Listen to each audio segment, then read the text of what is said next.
following announcement has been paid for by the New World Order. Hey, welcome to another edition of the Filthy FRB Show. Of course, I'm FRB and joined as always by Filthy Tom Lawler. What's up, Tom? Not too much. I'm excited, Brian. We got a great guest today.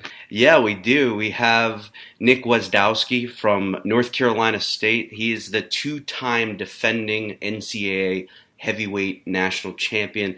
And he's got one more year of eligibility to go. What's going on, Nick? Not much, Brian and Tom.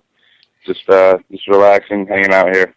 Now, I was looking through the history of the NCAA heavyweight tournament, at least since like the 60s, and I saw only two guys who have ever won 3 national championships. One was the guy Carlton Hasselrig that played for the Pittsburgh Steelers. And yep. Jimmy Jackson from Oklahoma State. I think he passed away a few years ago. Possibly. I've only heard of Carlton, but maybe Jimmy Johnson too. Is that what you said, or whatever? Jimmy Jackson. Jimmy Jackson, and I was like, oh, is that the guy that played basketball for Ohio State and the Dallas Mavericks? But no, it was a different. I thought you were talking about the former Miami Dolphins coach. Was that the guy's name? Oh, that's Jimmy Johnson. Oh, Jimmy Johnson, the Dallas Cowboys guy. Yeah. Yes. Not. Yeah, but yeah, only it's not many. I one or two. Yeah.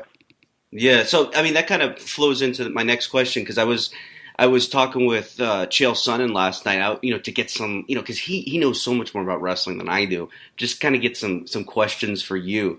And the first thing that he was like, well, how about the Olympic red shirt? Is that something you're doing? Because in wrestling, from what I understand, you're allowed to take a regular red shirt and then you're allowed to take an Olympic red shirt. So you get 6 years but 4 years of actual competition.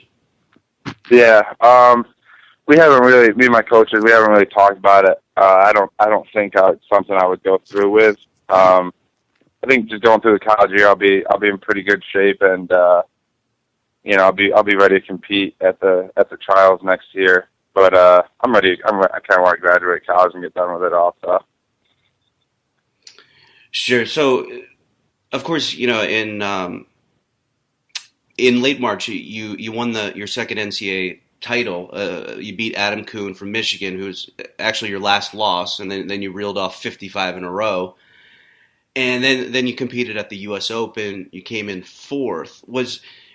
It's got to be difficult because the college season, you're just doing the folk style, and then you got to transition, train a few weeks to go to the Open. Do you think you maybe didn't wrestle up to your full potential?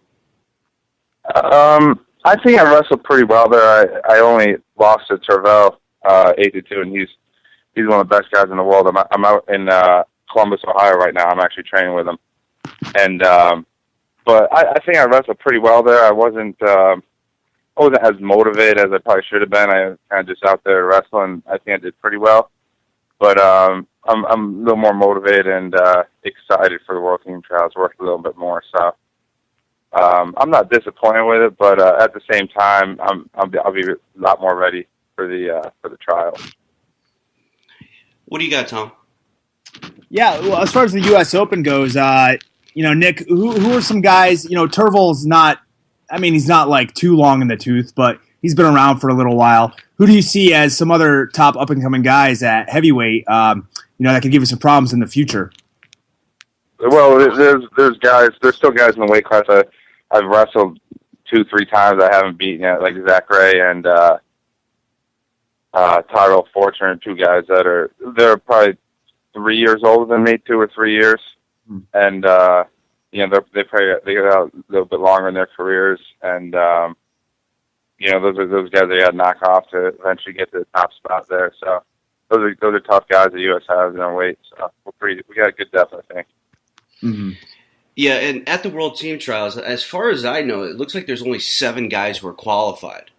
And so those guys being, of course, Tervel, Zach Ray, Don Bradley, yourself, Tyrell Fortune, Conor Medbury from Wisconsin, and then the wild card was Adam Kuhn, your nemesis, or a guy that you're really building a pretty good rivalry with. So what do you think of the smaller pool of athletes competing for that World Team spot rather than, before they used to allow a lot more guys compete. Yeah, it used to be, I think it used to be like 12 people get in or something like that. But, or that was last year because I got in because I was an NCAA champ last year and that's how I qualified. But it's only going to be 6 guys in the mini tournament. So, you're going right off the bat. You either start in the quarters or in the semifinals, depending where you're seated. So, you got to be ready to wrestle, and there's no like warm up match. You got to be ready right off the rip, and it kind of makes sense. Where like for Bruce Burnett, the national team coach, like he's trying to find the best guy in the country, and he's not worried about who the 6th best guy at the World Team Trials is. He needs to find the number 1 guy to bring to the World Championship. So that aspect, it makes sense to why they cut it down a little bit, but at the same time, you only got to win 4 matches and you're on the world team. So it's not too many matches, but they're all tough. Really tough. I mean, Tom, the thing that stood out to me was the guys who didn't even qualify for this thing. Eric Thompson was multiple-time national champion at Grandview, an NAIA school, but he's been training in State College at Penn State. Tony Nelson didn't qualify. Nick beat him in the finals of 2014, but I mean, Nelson, 2-time national champion himself. So just qualifying for this thing is kind of hard. Yeah, that was that kind of forced me to go to the trials or go to the Open, because I was like, if I don't go to the Open, there's no guarantee I get a wild card in. So that was why I really got up and went to the Open for that. So. Nick, do you see this? You said you're up in Ohio currently training in Columbus. That's at the, I believe it's the Ohio Training Center. Is that the name of it? Or is it? The Regional Training Center, the Ohio Regional Training Center. Yeah, is that now is that going to be like a permanent move for you when you're outside of the folk style competition season? Is that going to be something that you're looking to, build upon in the future up in Columbus, or are there other opportunities that you're looking to take your skills to the next level when it comes to freestyle? I'm not really sure what my plans are yet. I have a pretty good relationship with the people up here. I've been coming up here for a couple of years now. But as for post-college, I'm going to hope to try to stay around NC State if things work out around there. Before I get into coaching, I think I'd like to just compete for a couple of years, 4 or 5 years, before I really look to get into coaching at all. So. Mm-hmm. Well, you mentioned coaching. I mean, because you're going to have no absence of options after you're done at North Carolina State. I even saw that you were all academic team at ACC, which is impressive because, I mean, the wrestlers are not known to be the smartest guys. At least yeah. But I mean, so you have that option. You can do basically anything you want with that degree from North Carolina State. And then, of course, you're going to have an option to go into MMA because, like, for example, Bellator has signed Aaron Pico. They've signed Ed Ruth. And, fast forward 18 months, if they signed a 3-time NCAA national champion, that's a big deal. That's a big press release. And then, of course, you also have the option with WWE, which to me that's hard to turn down. Being a young guy, to turn down the possibility of being this global superstar. So, have you given it much thought, or is it just going to be one of those things that you deal with when it comes? I've thought about it for sure. I think just at least where I'm at right now, I've done so much within wrestling. I'm at a point where like I'm not too far off of making the Olympic team and stuff like that. And no one being able to say you've done that is a real accomplishment, or win a medal at the Olympic Games. So stuff like that would be kind of why I would stay in wrestling for a while. And you look at guys like Daniel Cormier that would maybe he didn't want to get into coaching and wanted to continue his athletic career and got into MMA. I've done some grappling and stuff. I've trained with a couple guys that fight professionally and stuff like that. So I'm familiar with it, but not really the striking and stuff like that. I've never really been hitting the jaw at all. So I don't know if I got a good chin off of that, but like anything else, I think I'm confident enough in my ability that I can pick it up if that's something I desire to do. And then for WWE, I don't know. I just kind of I never really thought about doing it. I will watch it on TV and all that stuff, but I don't know if I could do it like getting on the mic like that and start all the trash talking like those guys do. So. I mean, just to talk a little bit about the MMA transition, Tom, you've been in the UFC, I think, since '08. And, when you got in, you come from a wrestling background, too. Was it difficult for you to pick up the striking, or was that something that you had already been training before you even, wrestled in college? Yeah. Well, for me, like, it's almost probably the exact opposite between like the reasons why Nick is wrestling and the reasons why I was. Wrestling to me was like a means to an end to get to MMA in the long run, or to get to professional wrestling, where it sounds like to Nick, this is more of the there's more emphasis on the wrestling itself. So for me, like going into MMA, I already knew about the striking. I was such a big fan beforehand that it wasn't a huge transition.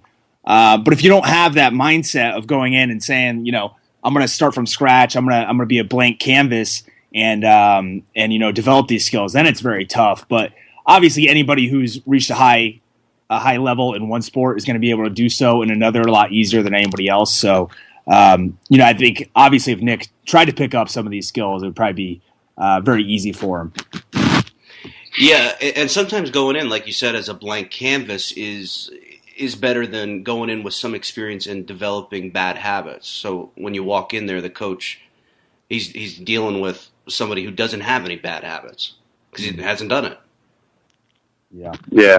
That brings up a good point. You're true there. Like with the striking stuff, I've actually never hit pads at people like with a trainer or anything like that. So I don't even know. Like I may have good skills, and I'm not sure. Yeah. What's mind blowing is I was having this conversation with a couple guys the other day, and for people out there listening don't know, I was on season 8 of The Ultimate Fighter, and one of the finalists of that season was a guy named Vinny Magalhaes, who's one of the best jiu-jitsu guys in the world, bar none. I mean, there's no doubt about it. And he was in the finals of that Ultimate Fighter against Ryan Bader, and a couple weeks ago it came up that Vinny told me he had never even hit mitts before going on The Ultimate Fighter, which just, baffled me in a lot of ways. I'm sure, you're going to find guys who can go out there and just get away with, this one skill set.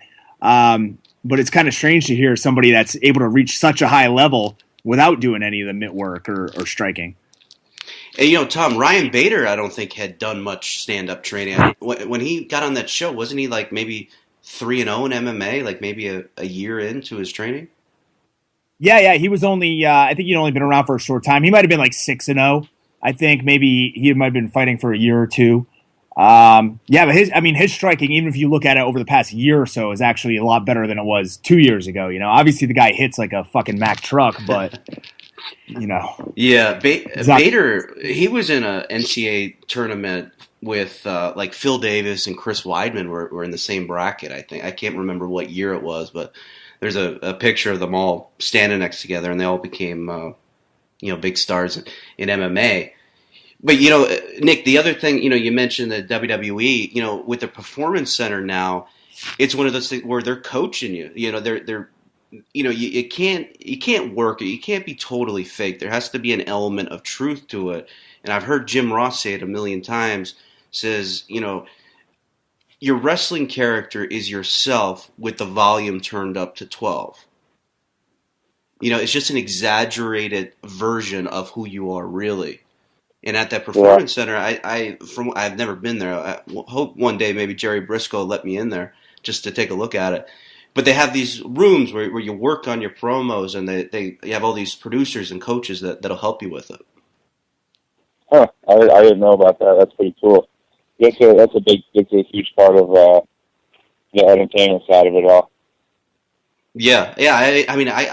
I agree with that. I can. It's tough to even formulate a thought sometimes. Never mind with a camera on you and millions of people, Tom, you've done some professional wrestling? Like, what do you do with your promos? Do you just get in front of the mirror and just start freestyling, or? Yeah, pretty much. I mean, that's the way that they tell you to start practicing your promos. Get in front of the mirror and do it. To be honest, I mean, I think just a lot of the day as I'm walking around throughout the streets and taking a look at people, in my own mind, I start cutting promos on them. So, it's nothing new. You're just walking around in Vegas. Well, Vegas is a good place to people watch, and you're cutting promos on them in your head. In my mind, I'm constantly just cutting promos on everybody that I walk by, everybody that I see. Brian, you don't even want to know what I was thinking about you last week. Yeah, we were at UFC 187, and I remember some of it. It was quite a good time. Nick, have you ever been to a UFC event?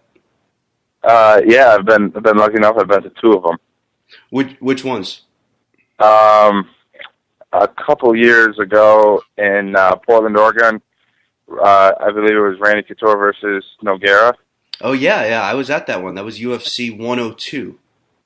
Yeah, that sounds right. Up in Portland, Oregon, and I saw the Hendricks Lawler in Vegas in December. Oh, okay, yeah, UFC 181. Yeah, yep. So I've been 2 of them, different seats for sure in both locations, and both were pretty good. I enjoyed them. A lot different than what you see on TV.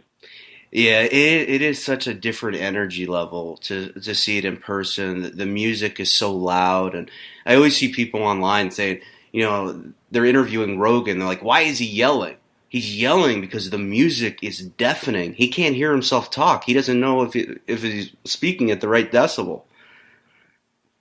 Yeah, and I know when at 181, it wasn't. I don't think that place was definitely not as sold out as it was expected to be. Maybe I didn't think there was as many people as I expected to be in there. At least was that over at Mandalay instead of MGM? I think so. Yeah, it's a little bit smaller arena. Yeah, that was with Melendez and Pettis too, correct? Yeah, was it Tom Pettis and? It was UFC. It was 181. Hendricks Baller, and maybe Melendez and Anthony Pettis. Yeah, and he got choked out in the first round, I think. Yeah, yeah. Well, Tom's making his return to the UFC after a couple of years away. He hurt his knee, but he's fighting in Chicago on July 25th against a training partner of Chris Weidman's named John. Is it John or how do you say it, Tom? Gian Vellante or something? That's him. Yeah. Hey, how do you know? You know this guy, Nick? No, I don't know. I saw his last fight. It's pretty good, but they're Long Island guys, so they're New York guys, but I don't know them that well. Okay. You're an upstate guy. You're from right outside Schenectady, right? Yep, right near there. I don't get down to Long Island much, but I still gotta claim them as New York people because they are. So you sound kind of reluctant there to claim Long Island as part of New York.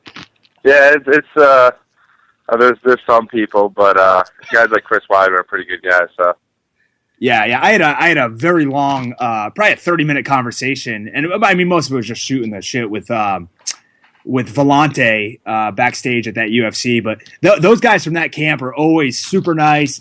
Matt Serra, Ray Longo, those guys are always some of the best guys to talk to, real pleasant guys. So yeah, I've never met those guys, but they all just seem like average Joes. Like you watch the videos with Weidman, and I know a couple people that know him, and he's just like an average guy and just goes about his thing and helps out when he can and helps around the community and stuff like that. It's pretty cool.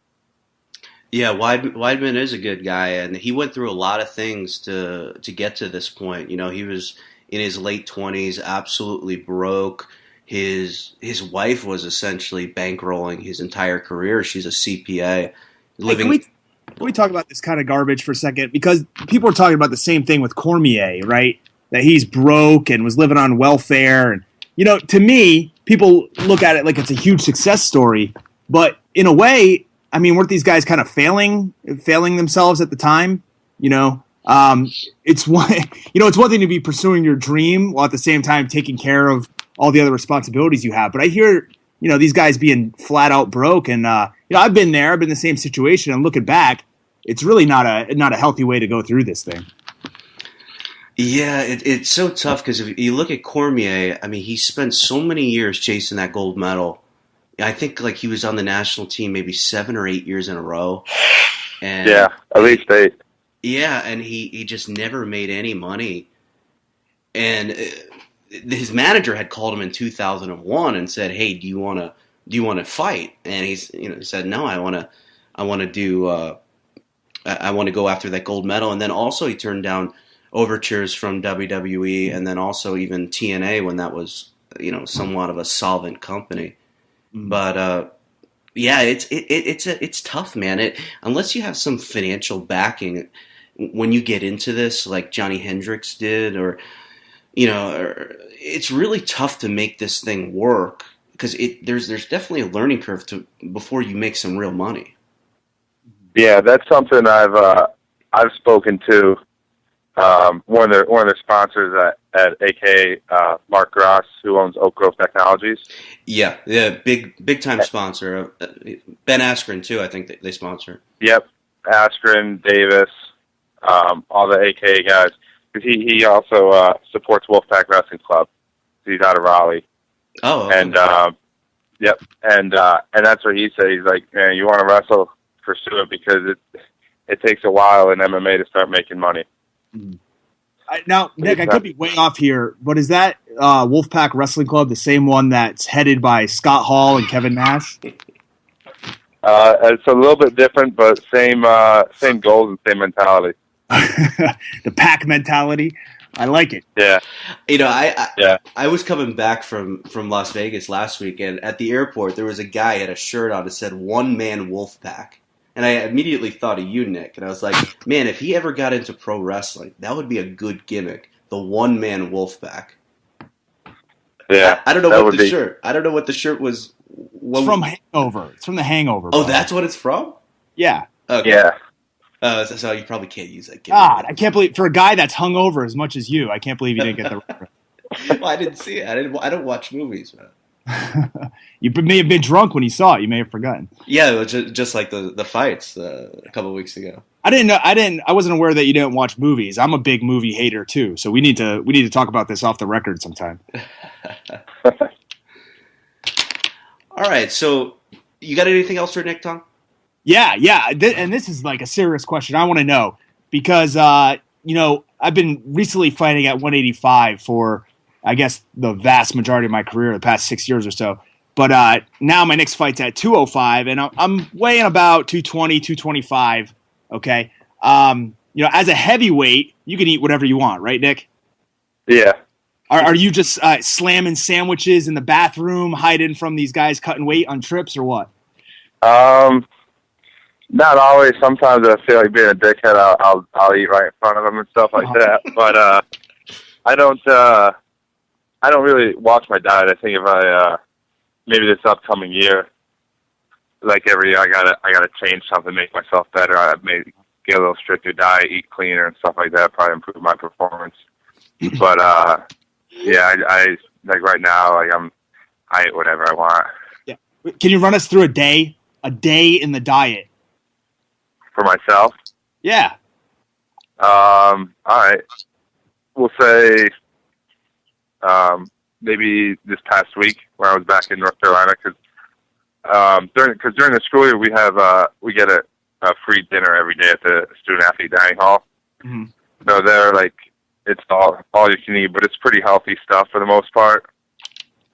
But I get down 2-3 plates there and a bunch of other stuff. But normally for breakfast I'll just have a cup of coffee, bowl of cereal. It depends what I have in my house. Maybe a bowl of oatmeal. I'm not sure.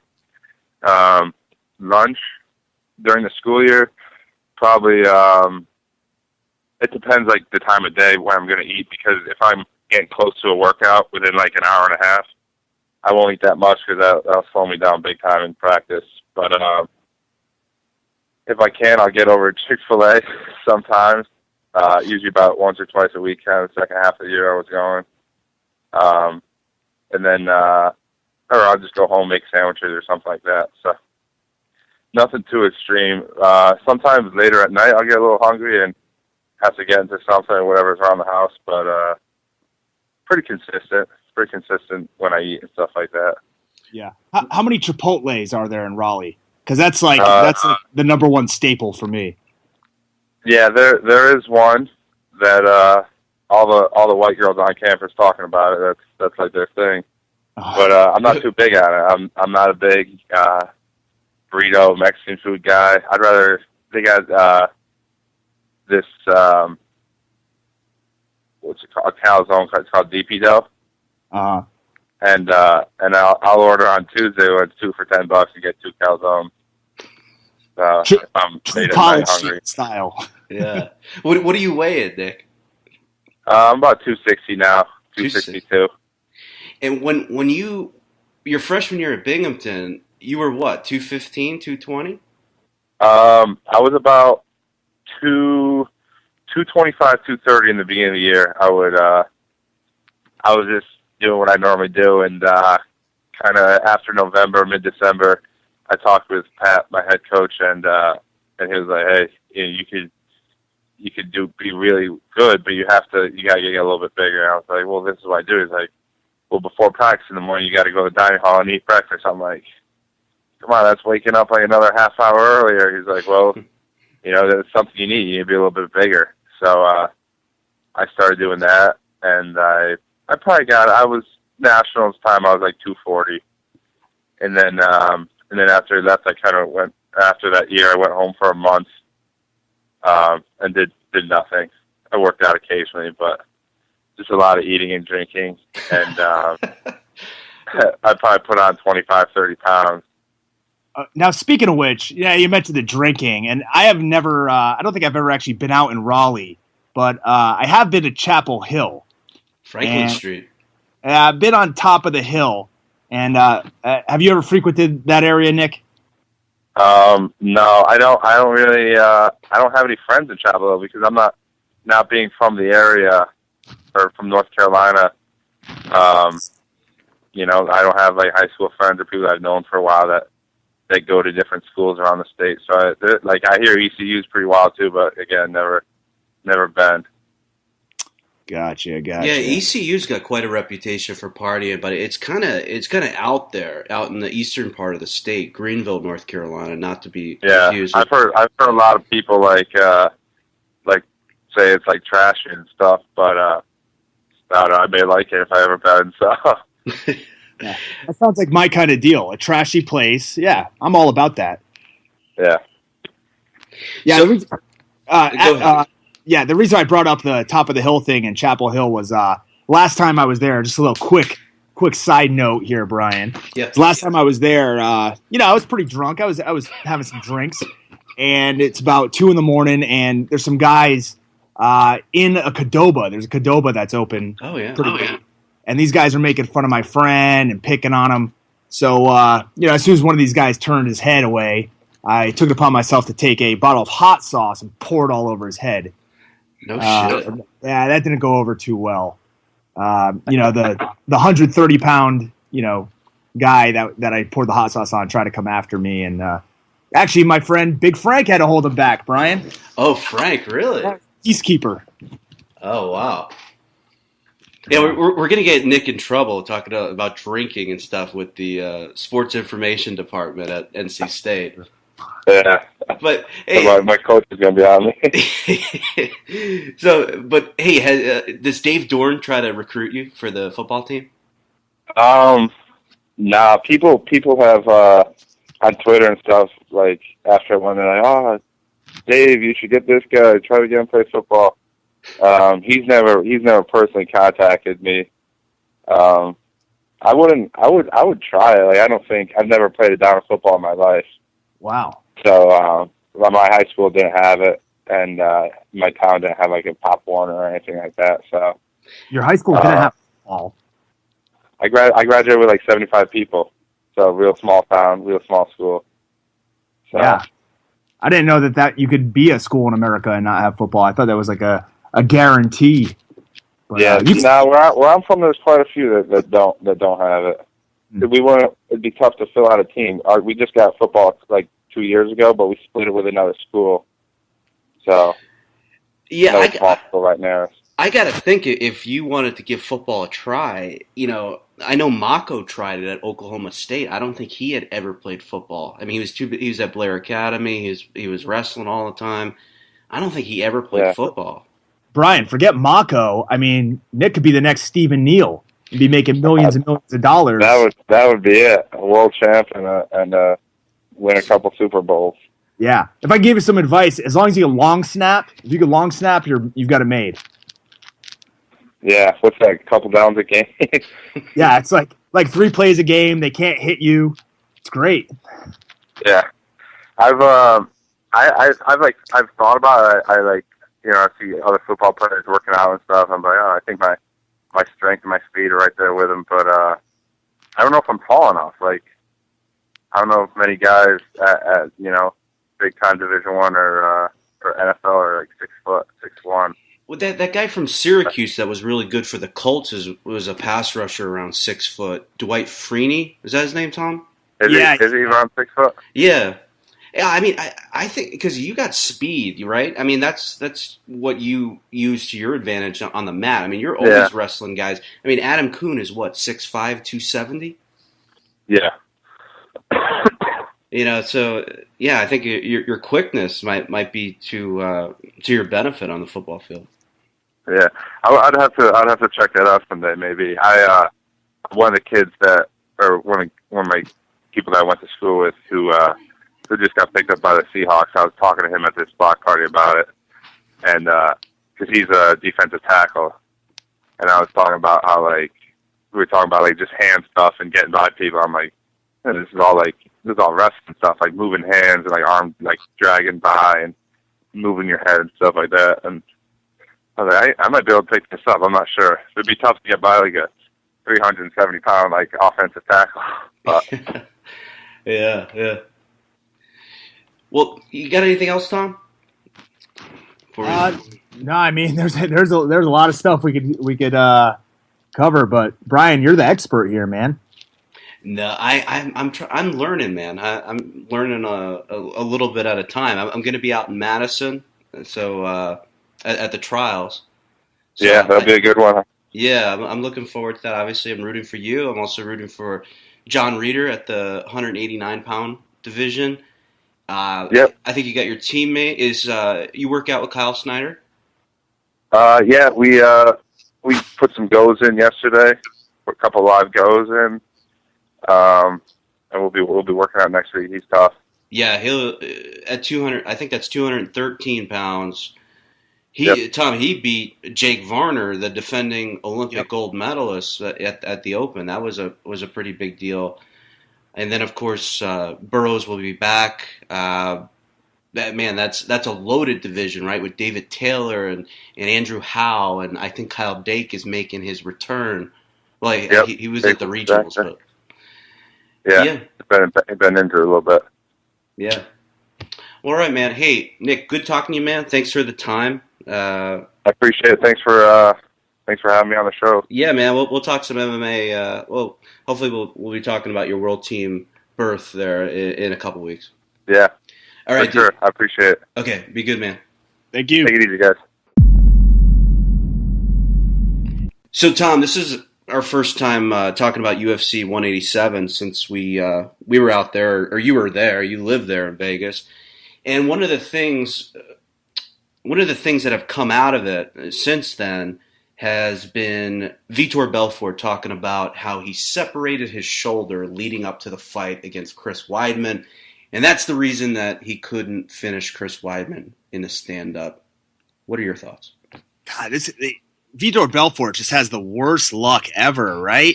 I mean, I think he had dengue fever when he lost to Sakuraba back in Pride. He's had a lot of really tough things happen to him, both before fights and during fights, that have kind of hindered his career. And I just hope he can get back on track, and everything works out for him in the future. Because boy, he's got bad luck, and it couldn't happen to a nicer guy. Consensus. Sorry, the slightest bit of sarcasm there. Well, But I'm sure he's a nice guy, but I mean, come on, you get an excuse for every time he loses a fight. I just, eventually it's like the boy who cried wolf. I mean, I'm not even paying attention anymore. yeah, well, maybe the reason he couldn't win was because he's the incredibly shrinking man. Every time you see him, he's smaller than he was. Yeah. Did he ever stop to think that maybe these guys were just better than him that night? I mean, maybe Chris Weidman's just really good and had nothing to do with whatever injury or separated shoulder he had. I guess he doesn't want to tip the cap and give it to him. But, I mean, he did put him over when he took him down. But it kind of sounded like he was just putting him over, say, yeah, when he got on the ground, that's when he was good. And, but it was like, that was a real I knew Weidman was tough from the top, but I mean, did you see the amount of force that he generates when he's on top and he's grounding and pounding? I mean, it's just, it's scary. Yeah, and he sliced through Belfort's guard like butter. And, granted, we haven't seen Belfort working on the ground a lot in a lot of his fights, but, I mean, he did finish, the 205 title contender on the ground with a rear naked choke, if I remember correctly.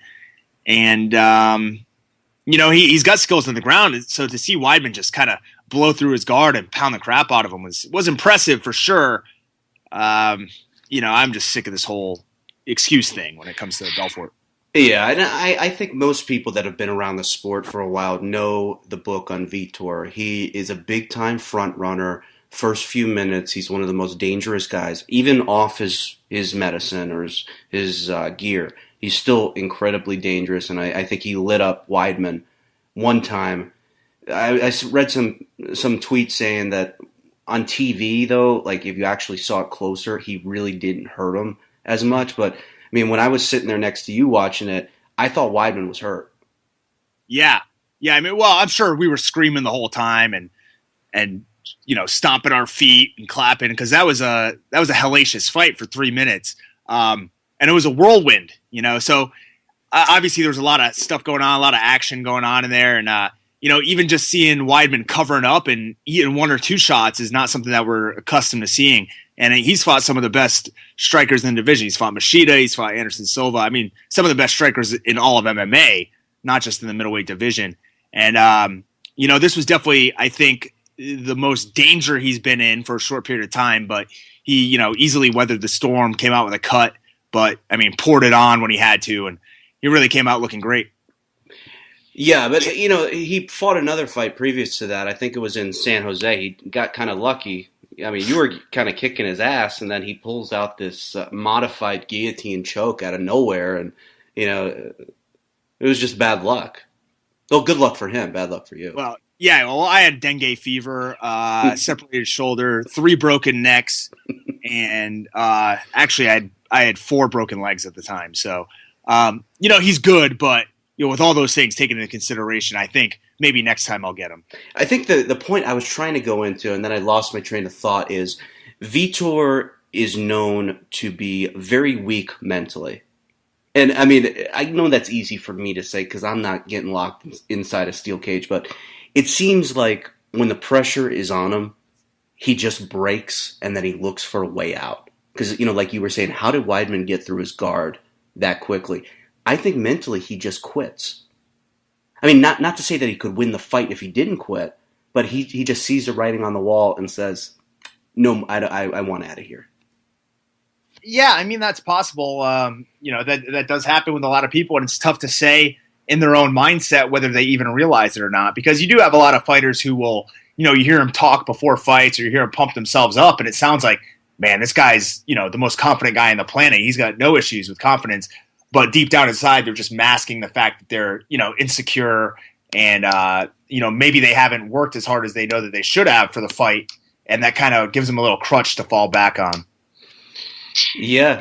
I mean, I've seen guys that I know personally that I knew hadn't prepared much, and I see them up there just, saying all kinds of stuff, and I'm thinking that it's 100% just trying to trick themselves into thinking that they're 100% prepared to be in there.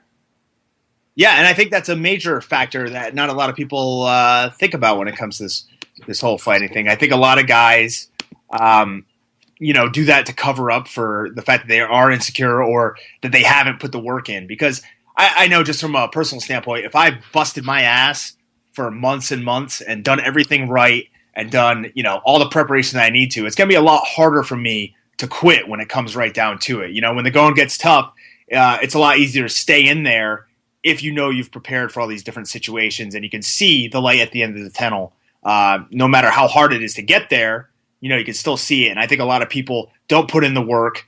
They don't put in the hours in the gym. They don't put in the time. And when it comes right down to it, they're happy to take that way out and try to save face. Yeah, I mean, that's a great point, because there are some guys that they get in trouble, but somehow they find something within them to get through it. They weather the storm because, like you said, they know if they can just get through this rough spot, there is light at the end of the tunnel, because they've simulated the same situation in the practice room.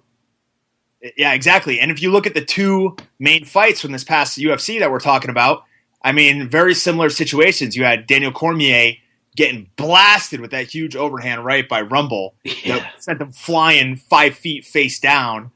He looked like he was getting RKO'd there out of nowhere for a second. That's interesting. Speaking of that fight, I mean, I read that Anthony Johnson's corner was actually saying, "Anthony, don't quit." It was almost like they were screaming at him, like they knew, he's gonna quit. Yeah, and they were self-fulfilling prophecy. Yeah, and they were pleading with him, and I'd never seen a guy so happy to lose. I know he got $500,000. I mean, that's good. Good for him. Yeah, that would make me a little bit happier to lose, I think, if I was getting that big payday. But that fight kind of went how I think we were discussing it, and I pretty much said, after the first round, I think Cormier is just going to be able to outwork him. And lo and behold, for once, when it came to predicting a fight, I was right. Yeah, you were absolutely right. I mean, I had picked Anthony Johnson, but I really didn't feel too confident. I just thought, hey, he's going to be able to fend off a few takedowns, and he's going to blast them. And, DC, he's 36 years old, I mean, and was on the international wrestling circuit for almost a decade. Maybe his athletic prime is behind him, but, I mean, DC just, other than that big right hand that you talked about, made him look really bad. And it reminded me of the way AJ quit against Vitor Belfort. And so it's funny enough that, Vitor, known as the guy who quits, and he basically made AJ quit. I mean, he did have a tough weight cut, that fight. I don't know if you remember that one. Yeah, I remember that one in Brazil. Yeah. And AJ had a couple moments early on, but then I think he took a kind of a haphazard shot, if I remember correctly, and Belfort ended up taking advantage. I could be wrong a little bit on that, but yeah, I mean, I remember like it was looking okay for a couple minutes. Anthony Johnson looked, because he physically should be able to handle Vitor and put him on the mat whenever he wanted. But then, he just, I don't know if he ran out of gas. It was partially that, and then Vitor ended up submitting him. But we touched upon Vitor and Chris. Now, to talk a little bit about Daniel Cormier, he is now what they're calling the undisputed UFC light heavyweight champion. And, I've been very vocal on Twitter, and I think that's a misnomer. I don't think that's an accurate portrayal of what Daniel Cormier is right now. To me, he's the interim UFC light heavyweight champion. I can't look at a guy and call him the undisputed champion when in the back of my head, I know 5 months ago, John Jones made him cry. Now, I know I'm not defending what John Jones did. I know he did a shitty thing, and he's probably going to do jail time for it. But that doesn't mean he's not the best light heavyweight in the world. Yeah, I agree, but, I mean, they stripped him of the title. I mean, is the UFC going to go around and parade John Jones as still being the champion or slight Cormier? In this situation. I mean, I know what they're doing. I know why they're doing it. everybody knows John Jones is the best 205er in the world, bar none. I mean, that's just the way that it is. But from a PR standpoint or a media standpoint, they can't go around saying that because they don't know if the guy's ever coming back. But what about calling DC the interim champion, and then if John has to go away for a while, you make the interim belt the permanent belt, just like they did with Renan Barão? Yeah, well, that would be fine. That's fine in theory, but the fact is they already made their decision and stripped John of the title. So at that point, you can't have an interim belt if there's no other champion. I don't think. You get the logic behind that. I'm not saying that the UFC should be going around saying that Cormier is the undisputed best 205er on the planet, but I mean he is the undisputed UFC champion by default because the best guy in the world can't compete. Yeah, and I had some people argue with me and say, well, why aren't you saying the same thing about Robbie Lawler? Is he a paper champion? And my response to that is it's a totally different thing. George St. Pierre walked away from this sport because he didn't want to do it anymore. Mm-hmm. He didn't put his name on the sign-up sheet. The rest of the guys that Robbie Lawler beat to get that belt, they did. The difference is John Jones is not allowed to sign up. So I fail to see the correlation between the welterweight division and the light heavyweight division. Are you thinking the same as me, or do you see some kind of correlation? No, I mean, they are two completely different scenarios. Obviously, like you said, GSP walked away from the sport. So at that point, regardless of what people think, and here's the other issue is that he had a very close fight with Johnny Hendricks that was very, controversial, and that was his last fight. So a lot of people thought that Hendricks should have been the champion regardless coming off of that. If John Jones and Cormier had a disputed fight and it was a close decision, a split decision or even a close unanimous decision, then I could see where they could go ahead and try to play that angle with Jones gone. But, that wasn't the case. So maybe they could call him the disputed heavyweight champion of the world or light heavyweight champion. Yeah, I don't know what's going to be with Jones. It just seems weird. Like it's been so quiet since all that shit went down. Like there's no news about, okay, his first hearing will be on this date and he's going to enter a not guilty. The procedural thing. You always say you're not guilty, right? But yeah. It might be better if you don't know about the case. Yeah, I already got for your own health, your own personal safety. Yeah, I already got quite a bit of heat for that one. I wonder if there's some things going on behind the scenes. Maybe trying to cut a deal. And say, hey, I'll do 3 or 6 months in jail. Can you drop it from a felony? I mean, I don't know. Yeah, I think the best case scenario for him, honestly, would be even just to do a little bit of time. Because I think it'll rehab him a little bit in the public's eye because of that, the 1-day drug rehab stint that he went through earlier. People obviously don't look at John Jones and go like, oh, this guy's taking this seriously. So perhaps, having him go through a short stint in jail will do wonders for him when it comes to the public's outlook of him. Yeah, I agree. And, it's just like in this niche sport or in politics or in pop culture, they love to build somebody up and then they love to tear them down and then they like to build them right back up again. It's almost like, you put them over, it almost, maybe life is professional wrestling. Sometimes you have to put them over and sometimes you get put over. Yeah. And I think if Jones, if he just gets his act together a little bit, nobody's asking him, to stop drinking. He should stop doing coke. If I was a real close friend of his, I'd say you got to stop doing the coke, man. It's just not a good gimmick for you.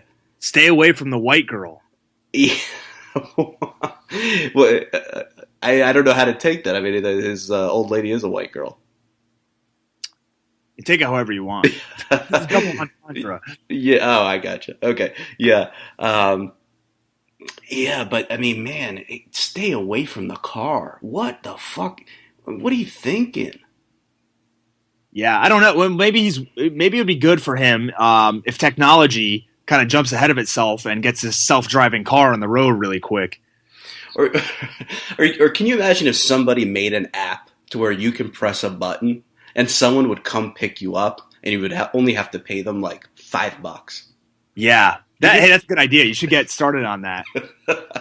You imagine if somebody came up with that? Hey, how about this? Listen, if anybody out there has a way to get a hold of Jon Jones, I've met Jon Jones a few times. Always a nice guy to me. I obviously he's a great fighter. Got no problems with him. If he needs a driver, I'm more than happy to do it for a decent salary. Exactly. I mean, he could afford to pay you $100,000 a year, sign a confidentiality agreement. You know, anything that you see, you can't repeat. But you get paid to drive him around, and like you said, Jon Jones is a nice guy. You know, there's really I don't know what the guy's thinking. You know, and it's past being a kid. You know, the guy's 27 years old. I mean the kid shit it was over 5 years ago. You know, youthful indiscretions or whatever that saying is. You know. Hopefully he gets his act together because I think he's got at least another 5-year window here where he can just keep beating people up and you know, maybe legitimately. I know this is thrown out there so many times, but be the best to have ever done this. Mm-hmm. Yeah, I mean it's arguable at this point that he's the greatest talent that we've had in the sport, but without the longevity, it's going to be tough to say that he's the greatest fighter that we've ever had. And who knows? I mean, this could be a situation where, you know, he does some time or steps away from the sport, comes back and is just as good as he was, maybe better off because he's cleaned himself up. Or he could come back and lose some of that fire and, you know, not be as good as we once thought. But, you know, obviously there's no way to tell. And throw all the fighting stuff out the window. You know, like Daniel Cormier said, you know, he needs to get his shit together. Yeah. And that reminds me that, you know, there was a tweet sent out by Ryan Bader addressed to Daniel Cormier that said, get your shit together. You got a number one contender standing right in front of you. And that's a genius line, by the way. Amazing line that, you know, I admire Bader for coming up with that. Yeah, and you should be kicking yourself that you didn't come up with that. We actually had an opportunity to talk with Bader a little bit after UFC 187. And I think right after we talked to him, he went into the press conference. Yeah, it's what it seemed like. Because the timings, because I don't think he was in the press conference and then came out and was talking to us. I think it was he talked to us and then maybe got all pumped up or something. And it's like, I got to go pick a fight with this guy. Well, you know, I've been trying to get as much info on that as possible because, you know, we did see Bader right before. And I think I saw him. I could have been seeing double at that point because I had a few. Well, I don't even know what kind of beer I was drinking. Probably a Bud Light. Unfortunately, it's the only thing they had in there. Yeah, it was tough. But yeah, to me, it looked like, you know, Bader. It is very strange because Bader's standing in the back all by himself. I mean, he's the only guy in there who's not a media member. But then Cormier starts calling him out. So I mean. In one way, you know, obviously Cormier kind of picked the fight, but what the hell is Bader doing there anyways? Yeah, well, I guess he was upset because he called out Jon Jones and not him. And I mean, it's hard to argue with Bader. I think with Jon Jones being away for a while, Bader is the guy who's next in line. Yeah. I mean, besides Bader, there's Gustafsson. And I mean, he's coming off that loss to Rumble, so that's really not a super appealing matchup, even though he probably does match up more favorably against Cormier, Gustafsson does, than Bader does. You think so? I mean, because I think Cormier would just pick him up and, like, dump him on his head. I mean, at least Bader has some wrestling base there. Yeah, but, I mean, you also got to deal with – he's got to get inside to do it, which is really the problem with Gustafsson is Gustafsson, he moves a lot. He's got good footwork. If Cormier gets inside, obviously he's going to eat him alive. But, you know, Gustafsson's good. He's dangerous. The problem with Gustafsson is that he doesn't necessarily always like have the finishing power in these fights. You know, he's not a big time finisher. And I would be hard pressed to see him beat Cormier by decision. But, you know, who knows? Yeah, and another controversial thing going on right now is this whole back and forth between Ronda Rousey and Betch Kohea, who, before we recorded this, Tom told me the correct way to say her name. I've been calling her Beth. I don't know, no disrespect to her. I just didn't know that Bethe is Betch. I didn't know. So I'll give you a quick summary. Okay, so Ronda, this is, and you can correct me if I'm wrong, Ronda said something like, Betch, our fight will be your come to Jesus moment. Basically saying that, you're going to be humbled and this is going to be, you're never going to be the same after UFC 190 in Rio. So then Betch comes back and says all these things about Ronda, and a lot of the stuff seemed to be taken from the book, like she was smoking pot and drinking, and she's putting the heat on the gimmick a little bit. And then she mentioned something about Betch says, I hope Ronda doesn't kill herself after I beat her. And when I first saw that, I was like, oh, I don't know, does she know that Ronda's father committed suicide when she was a little girl? But so the reason I thought that was because she had known all these little details that were in the book, and Ronda's dad, the history of story of him was also in the book. So I figured that she got it all from the book, although I don't know. Okay, well, I saw yesterday on the very reliable Twitter source that Guilherme Cruz, the reporter, said that the book's not even available in Brazil. Well, they don't have books there. Oh, come on. Oh, I already used that line on Sanskrit. I already used that line on Showdown Joe's podcast. I said that must have been contraband. How did she get her hands on it? It was written on a scroll in the blood of I don't know. Let's ask Vinny. Vinny is very critical of Brazil. We'll ask him if they have books there. I'm pretty sure they do have books, but I don't think the Ronda Rousey autobiography is one of them.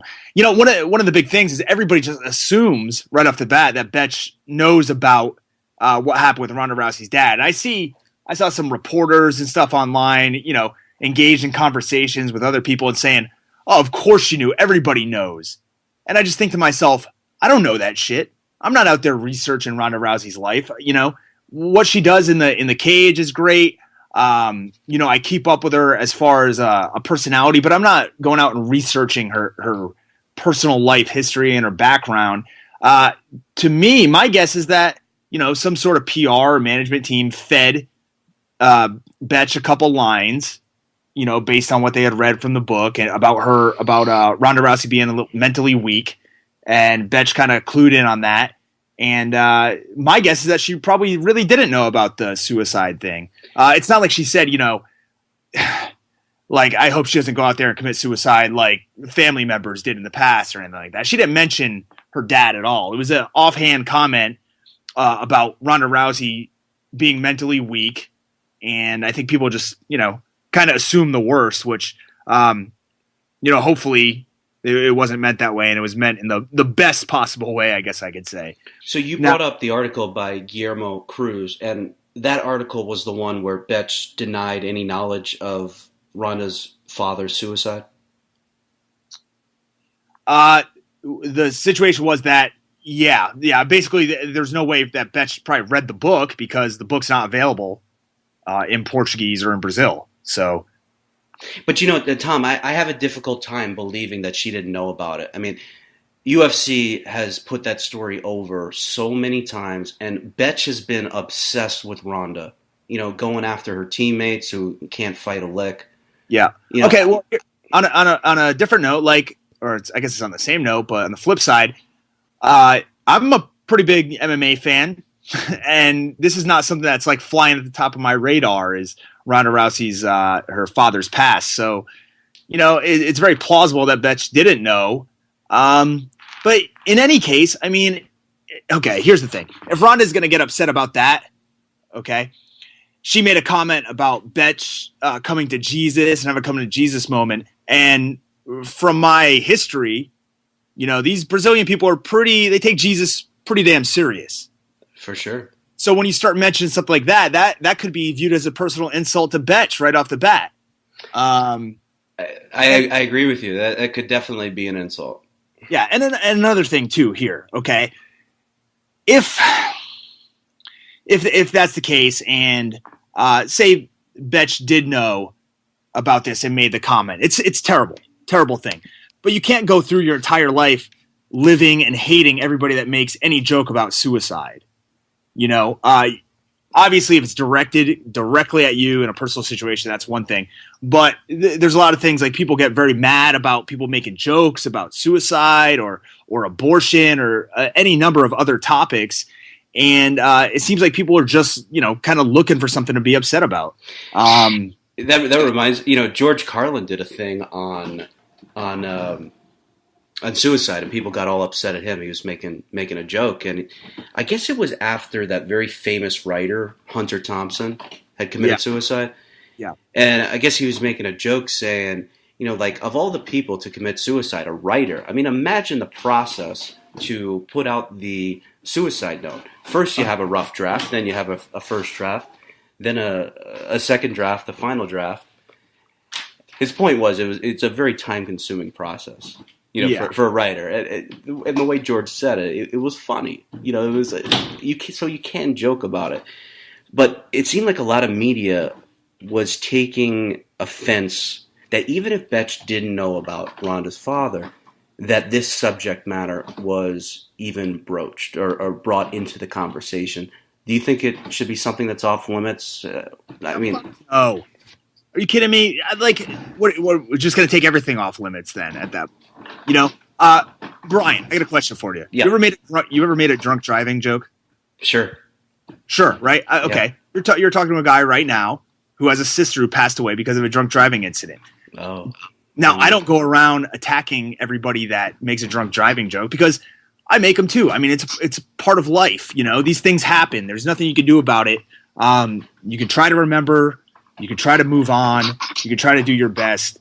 But there's always going to be bad things that happens in everybody's lives, whether it's tragedy, whether it's, losing a loved one, losing a job, and if you just take away anybody's ability to speak on these different topics, then, what the hell are you doing in your life? You're just sitting there being angry all the time. It's not worth it.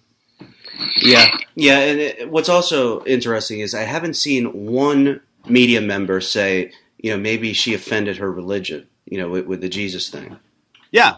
Yeah. So, if somebody came out and said, said something about Allah, there's going to be a huge uproar about that, but it seems like maybe it's just because maybe Rhonda doesn't understand the different intricacies when it comes to how religion is viewed in other countries and how the customs are.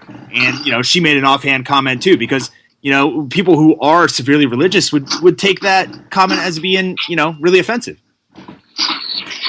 Yeah, I agree with you there. One of the things I think that Betch did wrong was she apologized. Like, she said, I didn't know, but I apologize. And one of the things you can, even if you step over that line, to deny that you knew, that's one thing. That's probably a smart thing. Don't apologize. You got to stick to the gimmick. Yeah, I guess. I think apologizing was probably the right thing to do, but in a way, it probably brought a lot of unneeded attention to the situation that may not have been there if she would have just not addressed it. Kind of let it slide by. Yeah, and look, she did a good thing, right? We just spent 10 or 12 minutes talking about these two that, I think it's going to be a walkover. It's going to be such an easy fight for Ronda. Who has Betch been in there against? Queen of Spades, Shayna Baszler. I believe, did she beat Jessamine Duke as well, I believe? Yeah, and I didn't see the fight, but a lot of people are telling me that Julie Ketsey actually beat her. It was a split decision win for Betch, but they thought Julie Ketsey won. Yeah. So this is not going to be a good fight. I guess maybe the only thing that Betch is trying to do here is try to goad her into maybe standing with her. And I don't even know if that works to her advantage. Because I think Betch's best case would be Ronda, charging at her and being able to counter strike. So obviously in the past we've seen anybody that tries to move forward and engage with Ronda usually gets thrown. Yep. So, obviously Betch is going to be looking to strike. She's not going to be looking to grapple with her. So I think maybe she'll sit back a little bit more. I don't think we'll see like another 20-second fight and another 20-second win on a Ronda. I think it'll go a little bit longer, but I think she's going to come out really aggressive, and that's probably what Betch wants. She probably wants her to be overly aggressive and look to capitalize on it. Yeah, and like I said, I mean, UFC 190 in Rio, it's August 1st. I mean, I don't even know any other fight on that card. And, Ronda fights really don't interest me. If you can armbar somebody in 14 seconds, I mean, that's great. I'll sing your praises and say you're really great at what you do. But to me, that's not entertainment. I don't get any enjoyment out of it. None? Nothing, huh? Well, did you want to see somebody get armbarred in 14 seconds? Or how about Alexis Davis get thrown and then gets knocked out on the throw in what was that, 20 seconds?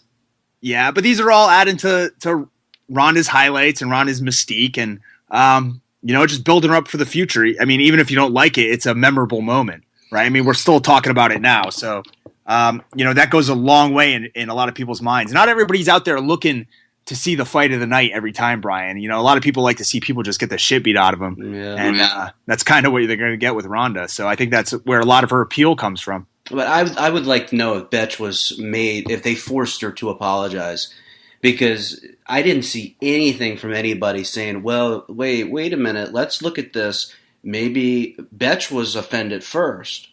Ronda's the golden girl. Nobody can say anything about her negative. Or else you'll get a call real quick from the UFC. So I'd like to know, how that came about, but I doubt we'll hear about it too much. But on a lighter note, the great Virgil is now on Twitter. It's @thereal_Virgil on Twitter. Tom, are you following Virgil? Not on Twitter. But where would you follow him? What is he, on MySpace or? I don't know. I thought he was still running errands for Ted DiBiase. I mean, okay, so here's the thing. It costs $50 to talk to him for a half hour, but for $75, you can talk to him for a full hour. Yeah. And Tom and I were talking off the air, and I think we were in agreement that I don't think we could come up with enough material for an hour. Yeah, I think a half hour would be great, and that would probably be more than all we need. To be honest, I don't know that he'll make it through a half hour either. I have a feeling that this would be a transaction, a monetary transaction, and then we'd get about 3 questions. I'd ask him about Kevin Nash elbowing him as hard as he could at the Royal Rumble in Providence in the mid-'90s, and that would probably be the end of it. Or in classic Virgil fashion, he'd do the interview maybe for like 12 or 15 minutes, and then he'd start hustling us for more money. Like, wait, yeah. Virgil, you agreed to a half hour. Yeah. Like, no. He might try to charge us to get an interview with Vincent as well from the NWO. But even when I was communicating with him a little bit, he's like, brother, Ted and I were a big deal back in the day, man. Make a lot of money. And I'm like, I didn't want to tear into him because I'd actually like to talk to him for a little bit. But I was like, Virgil, I mean, you mean Ted DiBiase was a big deal. I mean, yeah. you were a bum. Yeah. And now he did a great job kicking that the soccer ball out of the kids. And or was that DiBiase that actually did that? Oh, with the basketball, if they dribble the basketball. Sorry, the basketball, not the soccer. Yeah, if you dribble X amount of times, he'd give you $100 bill, and then at the last one, he'd kick it or something. Yeah, that was the gimmick. Yeah. So anyway, follow Virgil on Twitter and tell him to come on this show, and hopefully we'll do it.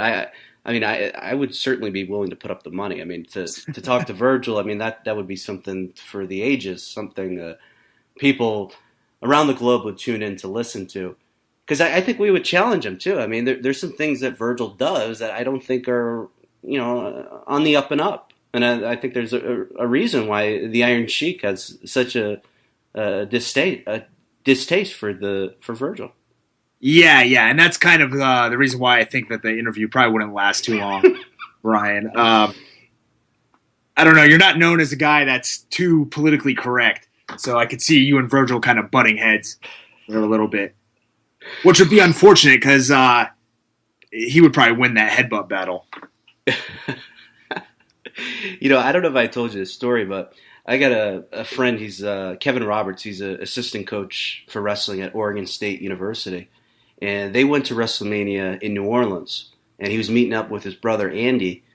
And they were in Atlanta. And they were, connecting to get to New Orleans. And Virgil was hustling them so he could crash in their hotel room. What could he possibly offer? What was the... He wanted to sign some autographs. But, Virgil didn't even have a seat. He was flying standby on Delta because he had some friend that would always get Virgil on the plane. Yeah. And I don't think that friend works for the airline no more, so that's why he wasn't at WrestleMania. He couldn't afford the plane ticket. Oh, my God. So he's trying to hustle fans that he just met for a hotel room. Now you said he was offering to sign autographs. Was he going to sign them as someone else so that there was some value? Or no? I assume it was just going to be Virgil. Yeah. I don't know. Yeah. But just want to finish off today a little bit about your thoughts about Total Nonstop Action Wrestling, or TNA Wrestling, literally the worst name for wrestling promotion probably ever. But in short, Dave Meltzer reported that effective September 1st, they would no longer be on Destination America channel owned by Discovery Communications. And then it came out a couple days ago that Ring of Honor will now come on right before TNA, and then it's going to be on right after TNA. So what do you think's going on there? Well, from the sound of it, it looks like this deal was kind of in play for a while, regardless of whatever was happening with TNA. And I think I wouldn't say like a desperation move, but let's be honest, Destination America is not exactly killing it when it comes to ratings, okay? And the big issue with pro wrestling across the board is ad revenue that they can get. And, TNA was on I don't know if you read the memo that was sent out from Destination America, but basically they said that taking TNA off and not renewing their contract would free up space for, it's like American Tales or something will be the Friday night theme, and it'll be like spooky tales and stories from America. Okay, so that's what's going to end up happening now that TNA is being moved to Wednesday. The Friday night will be American Tales. Okay, TNA will be on Wednesday night from 9 to 11. Ring of Honor will be on before and after that.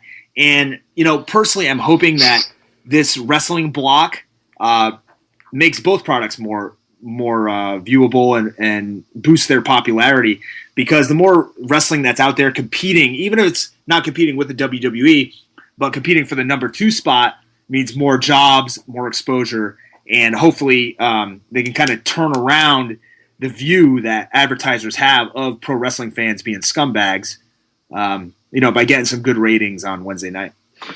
Yeah, I was really happy to hear about Ring of Honor going on Destination America, because I get the channel, but I'm not in a Sinclair broadcasting market, so I don't see their syndicated show. So I have to I don't know, go on some kind of torrent site if I want to watch their TV show, or one of those tube sites or whatever.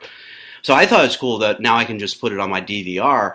And I think it's a great deal for Ring of Honor because they're already producing this show, and I guess they're somewhat profitable already. So now all they're doing is saying, Destination America, you can replay this show. It's no added production cost for Ring of Honor. It's just another revenue stream and exposure for them.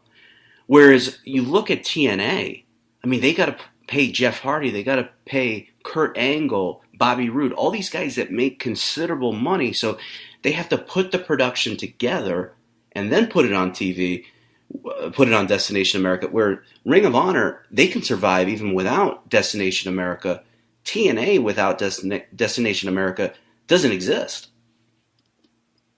Well, yeah, I don't know if I'd go that far because, when TNA was coming off a spike, there were, it's been reported that there were other companies that they were talking to, and some of those had, I don't know exactly which ones, but they had more viewership and more clearance in homes than Destination America does. So there are people out there who are willing to at least take a look at wrestling programming, and it still does bring in very high ratings compared to average, average cable programs. So you always have that in its favor. But, the biggest thing is just really it's a perception of the fans when it comes to companies that are willing to advertise. If, maybe it's true and wrestling fans just will not spend money on products that are being advertised during wrestling shows. That could be the case, and there could be nothing that could be done to change it in advertisers' minds. Or, perhaps with Ring of Honor coming on board, Ring of Honor's looked at, I think, a little bit more seriously, and not as, it's not as trashy sometimes as TNA or WWE is looked upon. And, perhaps that'll, sway the advertisers a little bit. But, I don't know. I just hope that it works out good. I hope Lucha Underground gets a better deal. I hope Paragon Pro or whatever's on the old TV cable guide network does well. And I hope GFW does well because, in a few years, I'm probably going to be looking for a job. Yeah, I was talking to Chael about Global Force, and he was mentioning that there is no TV deal currently. And even if there's not a TV deal by the first taping, July 24th at the Orleans in Vegas, they're going to record it anyway. And then they're just going to use that as a pilot and then continue to shop it to networks and see if they can get a deal from there. But the first taping on the 24th at the Orleans will be 4 hours. It'll be 4 shows. And that's kind of like the pilot, and they're hoping to get picked up by somebody, really as soon as possible, but they're ready to gamble the money and record without a TV deal, and worst case, throw it on the internet. Yeah, I mean, Jarrett, he's been involved in these kind of like splinter projects where they're trying things out. Obviously, he was there at the beginning of TNA. When it was running pay-per-views and stuff with no TV. So he's not adverse to experimenting when it comes to some of these things. So it'll be interesting to see, what happens with Global Force Wrestling. I don't know if they'll end up with a decent TV deal or if they'll be shopping for a while and this whole thing will never come to fruition. But, in the past, he was linked to Toby Keith and CMT, and he does, he does have some connections, in that part of the country. So hopefully they pay off and there's more wrestling on TV. Sure. Now, Ring of Honor, do you think they're going to have to upgrade the production values for Destination America? Because some of their where they record, like the lights are really blinding, and it can be rough sometimes. No, I think it'll. Obviously, I think it's just going to be the same show, just repackaged and put on Destination America. I don't think you're going to see any huge differences in the production value. But I could be wrong. They could look at this as another big step. Another thing too is that they've also got to deal with NESN, the New England Sports Network. Oh yeah, the Red Sox channel, right? Oh yeah, baby. So they'll be getting those viewerships or more viewers in the Northeast market, which is a huge deal because they do. There's a lot of indie wrestling up in this area of the country, and there are a lot of indie wrestlers from this area. Not right. I mean, right in the town, literally in the town where I'm at right now. Ring of Honor talent, Brutal Bob Evans, is somewhere very close by.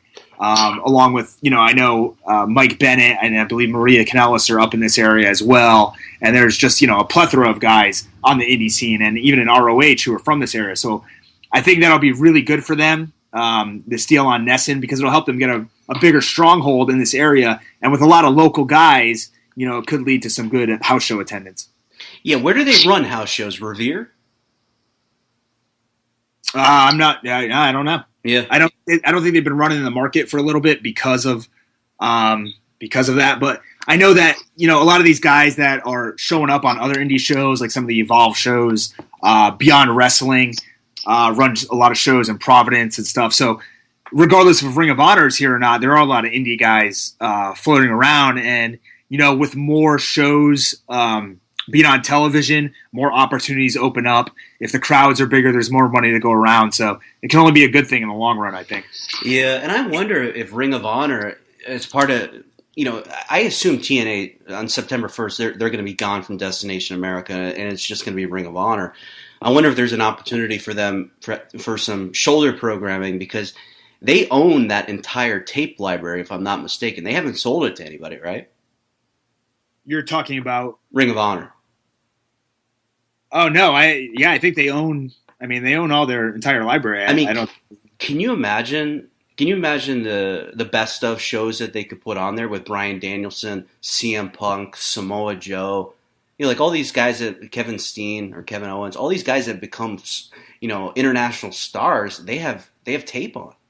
Yeah. I guess the only thing that might. There are a few things that could, throw a monkey wrench in those plans. Like, I know that Ring of Honor was running shows on HDNet or what is now Access TV, and I wonder what the situation is with getting footage from those shows, because some of those shows are pretty damn good, and I think that it was around a time where some of those guys that people know now were performing in Ring of Honor. So some of the guys who are on the WWE roster now were in Ring of Honor then. So it'd be good exposure and kind of build up the level of Ring of Honor in a way to fans. But I don't know what the situation is with that tape or not. Yeah. Well, it's a good time to be a wrestling fan. No shortage of content out there to watch, maybe even too much. Did you watch Lucha Underground this week? No. I'm hoping to, what do they call that when binge watch? I'm hoping to binge watch one of these weekends. Hopefully they'll release it on Blu-ray or something. This past week's show was awesome. If you're gonna watch one, this would be a really good one. The whole thing from pretty much beginning to end was great.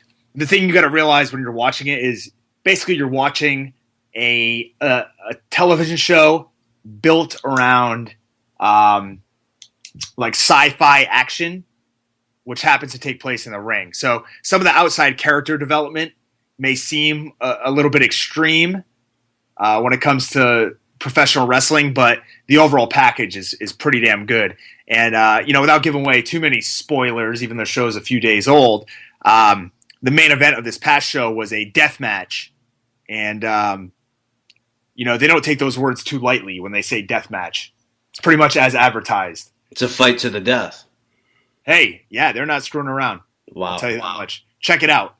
Lucha Underground on the El Rey Network. Yeah, and I believe that I had seen on Twitter that they had posted up the last match that took place on that show, which I believe was only about 7 or 8 minutes long, but it's definitely worth a look. Great match between Mil Muertes and Phoenix.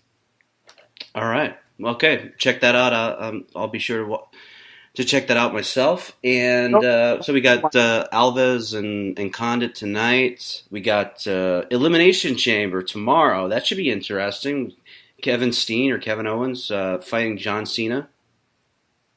Yep. Yeah, that'll be a good one, especially now that Owens will be moving up to the main roster. It kind of leaves things a little more open-ended.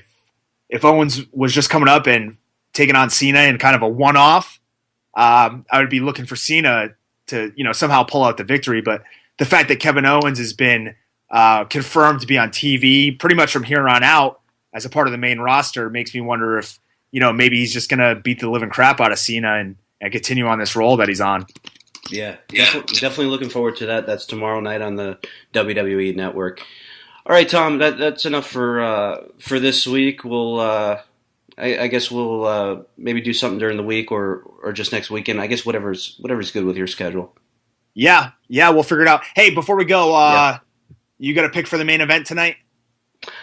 I'm gonna go with Condit. Yeah. I would say the same. Hopefully he's not in too bad of shape coming off of this long layoff from the injury. But to me, in the past couple of years, Alves hasn't been super active, so I don't think it'll be a huge problem when it comes to ring rust. Yeah, I think Alves, he might only be like 30 or 31, but I think he's got a lot of years on that body. And, he had that issue with his brain that thankfully they caught before it became a major issue.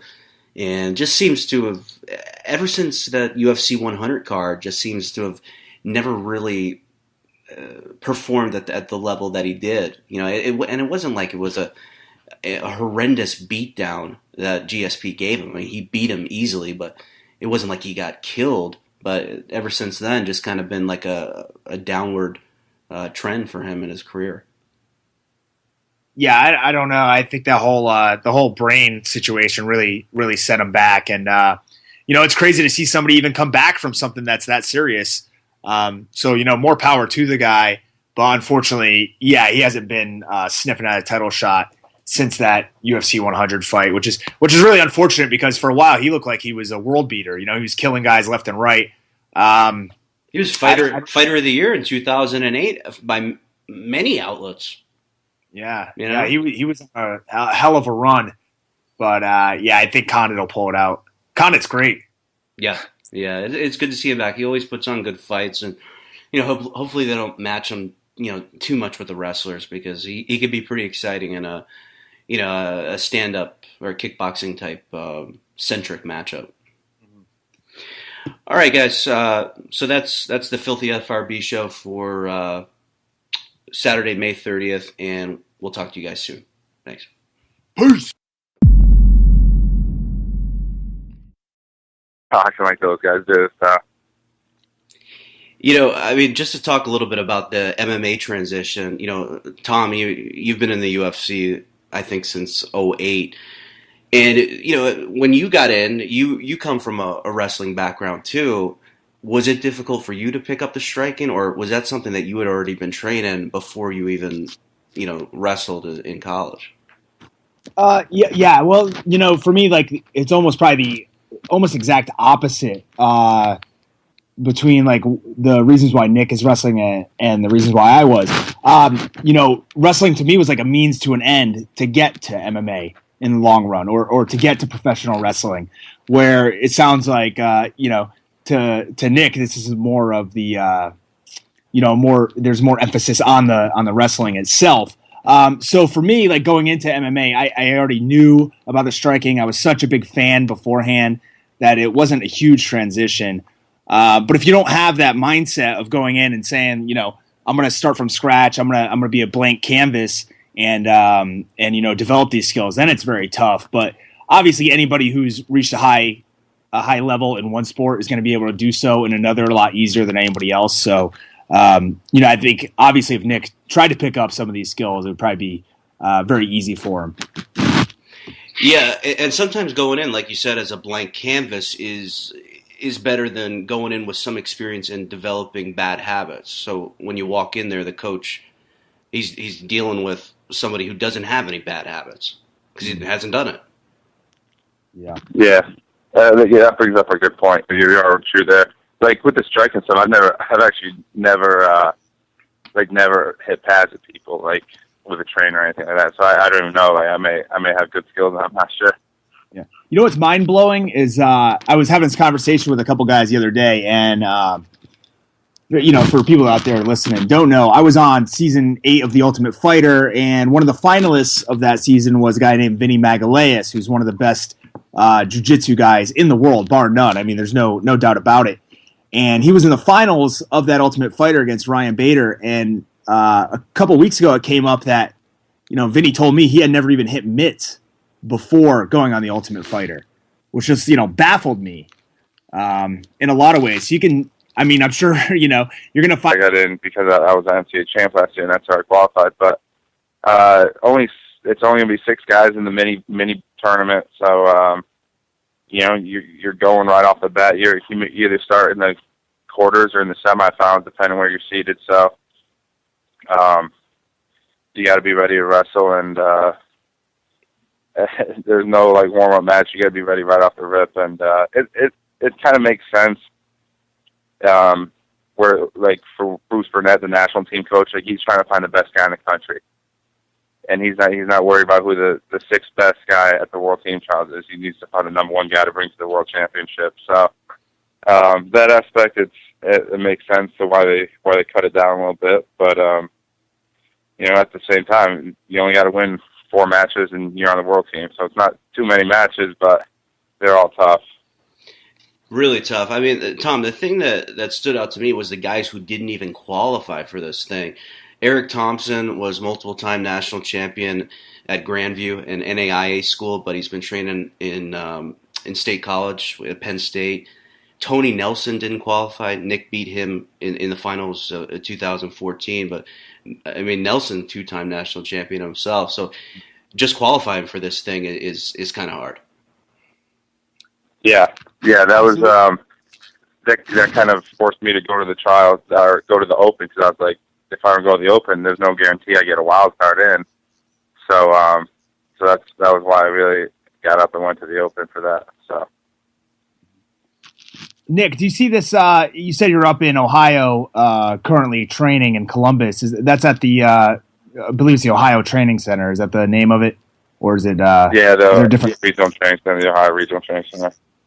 Yeah, is that now is that going to be like a permanent move for you when you're outside of the folk style competition season? Is that going to be something that you're looking to, build upon in the future up in Columbus, or are there other opportunities that you're looking to take your skills to the next level when it comes to freestyle?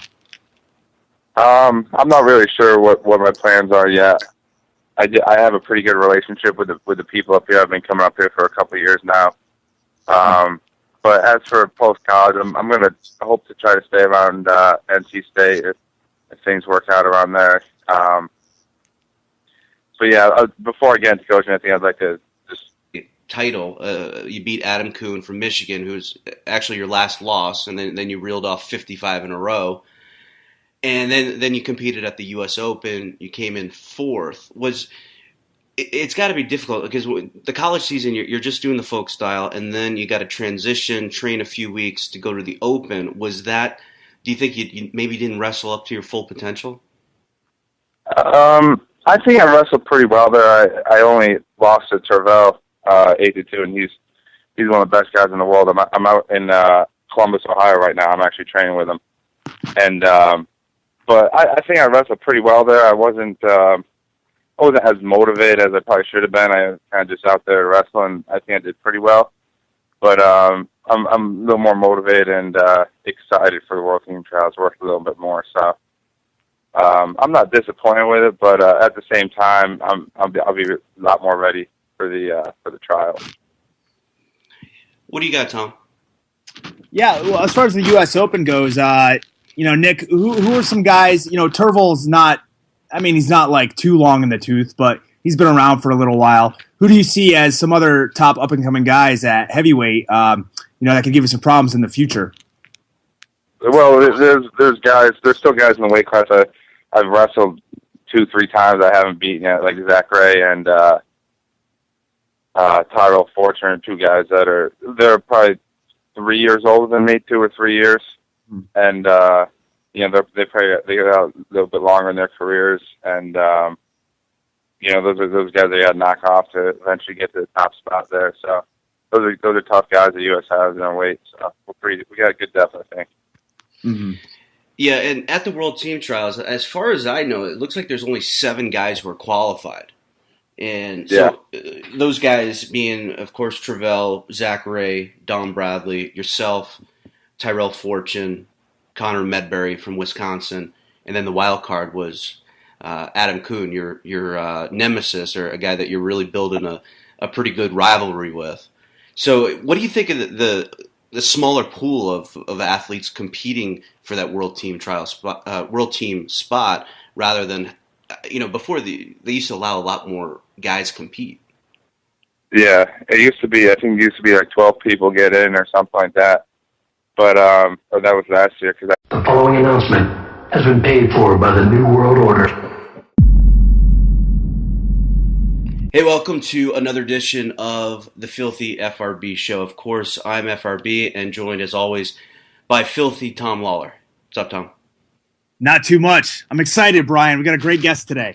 Yeah, we do. We have Nick Gwizdowski from North Carolina State. He is the two-time defending NCAA heavyweight national champion. And he's got one more year of eligibility to go. What's going on, Nick? Not much, Brian and Tom. Just relaxing, hanging out here. Now, I was looking through the history of the NCAA heavyweight tournament, at least since like the 60s, and I saw only two guys who have ever won 3 national championships. One was the guy Carlton Hasselrig that played for the Pittsburgh Steelers, and Jimmy Jackson from Oklahoma State. I think he passed away a few years ago. Possibly. I've only heard of Carlton. But maybe Jimmy Johnson too. Is that what you said, or whatever? Jimmy Jackson. Jimmy Jackson, and I was like, oh, is that the guy that played basketball for Ohio State and the Dallas Mavericks? But no, it was a different. I thought you were talking about the former Miami Dolphins coach. Was that the guy's name? Oh, that's Jimmy Johnson. Oh, Jimmy Johnson, the Dallas Cowboys guy. Yeah. Only it's not many. I one or two. Yeah. Yeah, so I mean that kind of flows into my next question because I was talking with Chael Sonnen last night, to get some, because he knows so much more about wrestling than I do. Just kind of get some questions for you. And the first thing that he was like, well, how about the Olympic red shirt? Is that something you're doing? Because in wrestling, from what I understand, you're allowed to take a regular red shirt and then you're allowed to take an Olympic red shirt. So you get 6 years but 4 years of actual competition. Yeah. We haven't really, me and my coaches, we haven't really talked about it. I don't think it's something I would go through with. I think just going through the college year, I'll be in pretty good shape, and I'll be ready to compete at the trials next year. But I'm ready. I kind of want to graduate college and get done with it all. So. Sure. So, of course, in late March, you won your second NCAA. Compete for a couple of years, 4 or 5 years before I really looked to get into coaching at all. So. Mm-hmm. Well, you mentioned coaching. I mean, because you're going to have no absence of options after you're done at North Carolina State. I even saw that you were all academic team at ACC, which is impressive because, I mean, the wrestlers are not known to be the smartest guys. At least, Yeah. But I mean, so you have that option. You can do basically anything you want with that degree from North Carolina State. And then, of course, you're going to have an option to go into MMA because, like, for example, Bellator has signed Aaron Pico. They've signed Ed Ruth. And, fast forward 18 months, if they signed a 3-time NCAA national champion, that's a big deal. That's a big press release. And then, of course, you also have the option with WWE, which to me that's hard to turn down. Being a young guy, to turn down the possibility of being this global superstar. So, have you given it much thought, or is it just going to be one of those things that you deal with when it comes? I've thought about it for sure. I think just at least where I'm at right now, I've done so much within wrestling. I'm at a point where I'm not too far off of making the Olympic team and stuff like that. And no one being able to say you've done that is a real accomplishment, or win a medal at the Olympic Games. So stuff like that would be kind of why I would stay in wrestling for a while. And you look at guys like Daniel Cormier that would maybe he didn't want to get into coaching and wanted to continue his athletic career and get into MMA. I've done some grappling and stuff. I've trained with a couple guys that fight professionally and stuff like that. So I'm familiar with it, but not really the striking and stuff like that. I've never really been hitting the jaw at all. So I don't know if I got a good chin at all for that. But like anything else, I think I'm confident enough in my ability that I can pick it up if that's something I desire to do. And then for WWE, I don't know. I just kind of I never really thought about doing it. I will watch it on TV and all that stuff, but I don't know if I could do it like getting on the mic like that and start all the trash.